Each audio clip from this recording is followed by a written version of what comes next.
For 20 years, I lived on the road.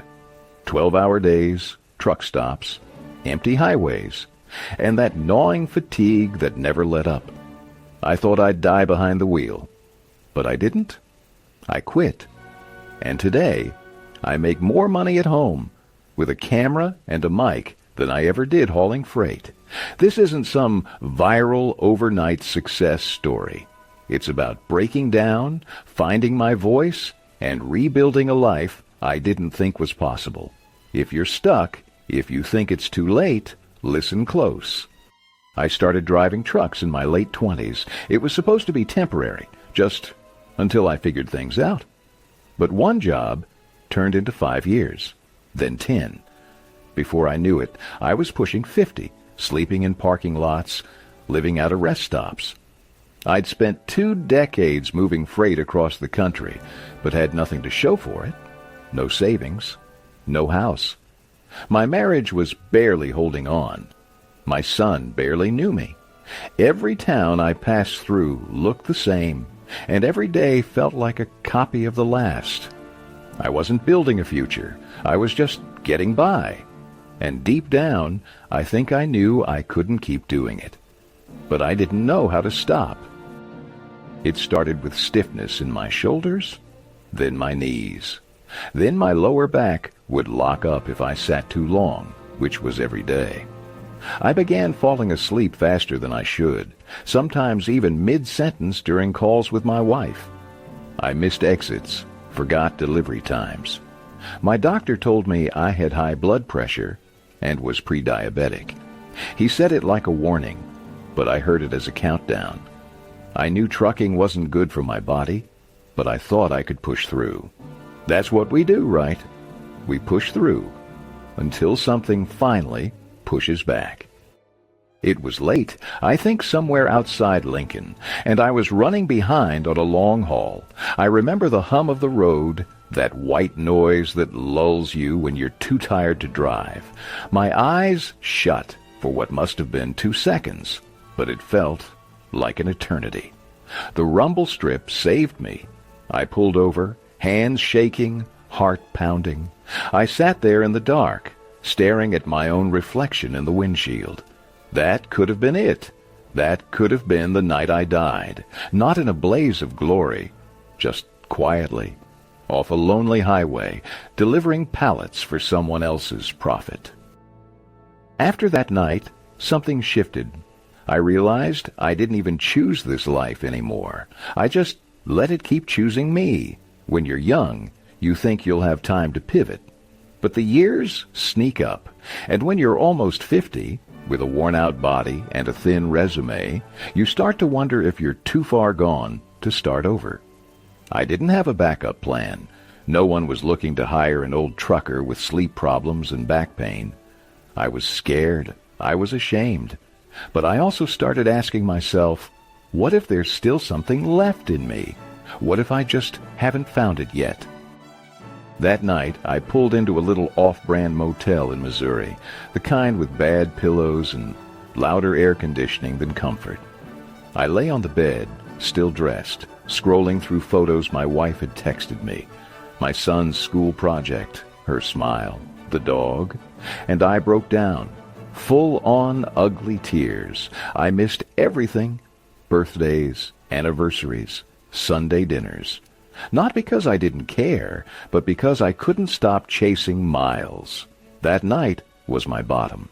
But it was also the first night I started imagining a way out, a life that didn't end behind a steering wheel. I kept watching these truckers on YouTube during my downtime, guys filming their hauls, reviewing CB radios, just talking into the camera about life on the road. Nothing fancy, but something about it stuck with me. I'd think, I could do that. I've got stories. I've seen things. But then I'd laugh at myself. Who wants to hear from some tired old trucker?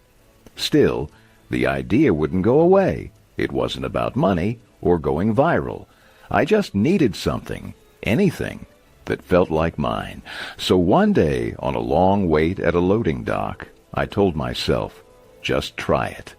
What's the worst that could happen? I bought a used GoPro from a guy in the Petro parking lot. Gave him $80 and hoped it would turn on. I mounted it on the dash with a cheap clamp and hit record. No script, no plan, just me talking into the void. My hands were shaking. I rambled about truck stops, coffee, and a busted air compressor. It wasn't polished. It wasn't even good. But it was honest. I uploaded it from my phone later that night, then didn't think much of it. Just figured it'd get buried like everything else in the world. But deep down, I think I wanted someone to hear me. A few days later, I checked back. The video had 112 views. I couldn't believe it. That number felt huge. It wasn't just a counter. It was proof that someone out there took the time to watch me talk. Maybe they were bored. Maybe they were truckers too. Didn't matter. It made me feel seen. After years of being invisible behind a windshield, this tiny moment felt like sunlight. I started to wonder, what if I made another one? Not to chase views, but to keep that feeling going, that little spark of connection. I hadn't felt that in a long, long time. The guys I knew at the stops, they rolled their eyes. YouTube? What are you? An influencer now? They'd laugh, and honestly, I kind of agreed with them. I wasn't young. I wasn't tech-savvy. I didn't even like the sound of my own voice. But every time I filmed, I felt a little more alive. I started watching tutorials between loads, learned to trim clips, add music, make halfway decent thumbnails on my phone. It became my side project, my secret little rebellion against burnout. Even if no one believed it could work, I kept going, because it gave me something I didn't know I needed. I stopped worrying about what people thought and just started talking like I would to a friend in the passenger seat. I'd share gear tips I wish I knew starting out, or funny stuff that happened at rest stops, or the truth about loneliness on the road. It wasn't fancy, but it was me. And slowly, the comments started coming in. This helped me. My dad used to drive, thanks for sharing. That's when I realized I wasn't just filming videos. I was building something. A small audience, sure, but a real one. And for the first time in years, the road didn't feel so empty. I still remember the moment. I was parked outside a way station, eating a cold sandwich, when I refreshed the YouTube app and saw one of my videos had crossed 10,000 views. 10,000!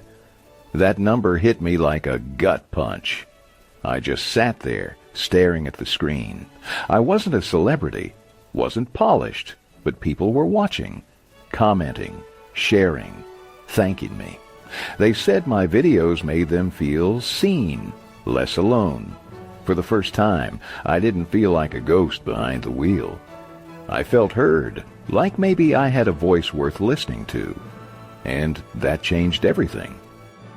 A few weeks later, I got my first payout, $141.73. I laughed out loud when I saw it. Not because it was a lot, but because it was something. Real, tangible. I'd earned that by being myself. Talking into a camera with a GoPro held together by duct tape. It wasn't about the money. Not yet. It was about the fact that this weird little side hobby was turning into something more. Something with potential. For the first time in years, I felt like I wasn't just burning fuel. I was building something of... It wasn't easy. I'd film between deliveries, edit in motel rooms, upload videos over shaky Wi-Fi at truck stops. Some nights, I barely slept. I'd answer comments at 3 a.m., trying to connect with people I'd never meet. I was running on fumes half the time, but it didn't feel like a burden. It felt like a mission. Every minute I spent on that channel gave me energy, purpose. It was the opposite of driving blind into the night. I didn't know where this would lead, but I finally felt like I was steering again. For once, the miles actually meant something. One day, out of the blue, I got a message from a gear company. small brand, said they liked my reviews and wanted to send me a new dash cam to test. Just a loaner, no money involved. But it hit different. Someone out there thought I was worth partnering with. Not because I had 1 million subscribers, but because I was real. I used what I talked about. That message made me sit up straighter. It told me this wasn't just a hobby anymore. It was becoming a business, or at least the start of one. That small email cracked the door open. It all came to a head about 6 months in. My body was worse. More hospital visits. More nights where I couldn't sleep because of the pain. And yet, the channel kept growing. Slowly, but surely. More views, more comments, more little signs that I was onto something.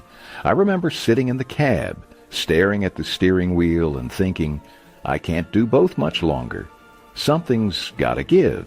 So I talked to my wife, ran the numbers, took a deep breath, and made the call.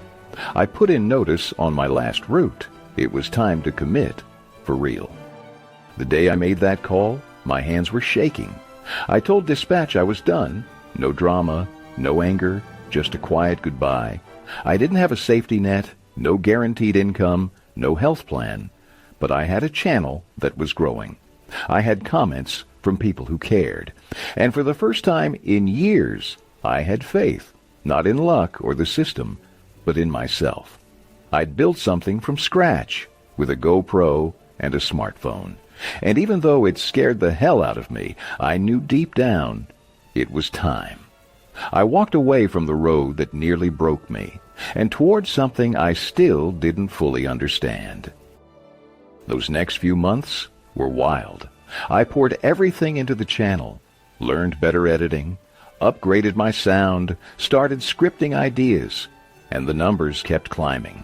10,000 turned into 20, then 50. But what really got me were the messages. You convinced me to give trucking a try, or your videos got me through chemo. I never expected that.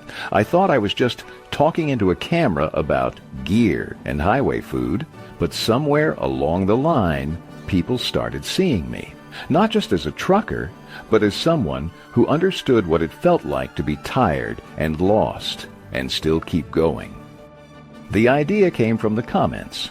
People kept asking for beginner tips, what to expect, what to avoid, how to not burn out in the first year. So I sat down and made a video course. Nothing fancy. Just me talking through the basics I wish someone had told me at 27. I priced it fair, under $100, and hoped someone would care. That first week, 37 people bought it. 37! That's when it hit me. This wasn't a hobby anymore. This was a job, a business. And for once, it was on my terms. Built from my experience, my voice, and the road I knew better than most. After the course, I started getting emails about merch, hats, shirts, mugs. I didn't want to slap my name on junk, so I partnered with a small designer who actually understood truck culture. We kept it simple. Worn-in caps, sturdy tees, no corny slogans, just stuff that felt real. The first batch sold out in a week. Then people started sending me photos at truck stops, in their cabs, wearing something I helped make. That blew my mind. I wasn't hauling loads anymore, but I was still part of the road, part of a community, and that felt like the best kind of fuel. This is the part that still gets me. I'm home by 5. I sit at the table with my wife. I ask about her day. We cook together. I do the dishes. Some nights I read or walk the dog or just sit on the porch and listen to the quiet. I sleep in my own bed. I don't miss birthdays anymore. I don't miss life anymore. After 20 years of motion, I finally stopped long enough to see what I'd been driving past. And I don't take a single minute of it for granted. Not the money, not the views, just the chance to be here. Fully, finally here. Yeah, the money's good. I won't lie. I make anywhere from 9 to 12 grand a month now, depending on the season and what's rolling.